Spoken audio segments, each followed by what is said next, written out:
नुकतेच जाऊन आले होते रायगडवरती आणि खूप पाय दुखत होते आणि खूप थकवाही आला होता. पण आली होती बहीण 2 दिवस राहण्यासाठी, तर तिचं म्हणणं होतं, की आपण मठामध्ये जाऊन येऊ. तर तिला नाही बोलू शकले नाही. तर आम्ही गेलो मठामध्ये. मम्मी-पप्पा गेले गाडीवर. आम्ही ओला बुक केली आणि ताट वगैरे घेतलं आणि स्वामींच्या मठामध्ये आतमध्ये दर्शनासाठी आम्ही जायला निघालो. दर्शनासाठी गेलो तर लाईन नव्हती कारण की आज गर्दी जास्त नव्हती. त्यामुळे दर्शन घेतलं छान असं आणि मग आम्ही जायला निघालो. स्वामींच्या मठामध्ये गेल्यानंतर दर्शन घेतलं की खूप छान असं प्रसन्न वाटतं. जायला निघालो तर आम्हाला बघायची होती हंबा.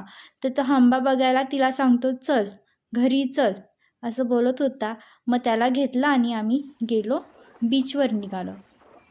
बीचवर निघालो तर पावसाचं वातावरण झालं होतं.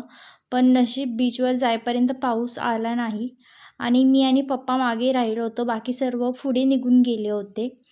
आणि आज समुद्राचं पाणीही खूपच जवळ होतं, त्यामुळे जास्त आतमध्ये चालावं लागलं नाही. इथे 3 चिल्लर पार्टी आमच्यासोबत होते. तिघाच्या तिघं भिजून त्यांना मज्जा करायची होती आणि कपडे काढ असं प्रथ्वीश मला सांगत होता, की "मम्मा माझे कपडे काढ, मला भिजायचं आहे." आणि नंतर ते भिजले आणि खूप डान्स वगैरे केला आणि मग आम्ही घरी जायला निघालो.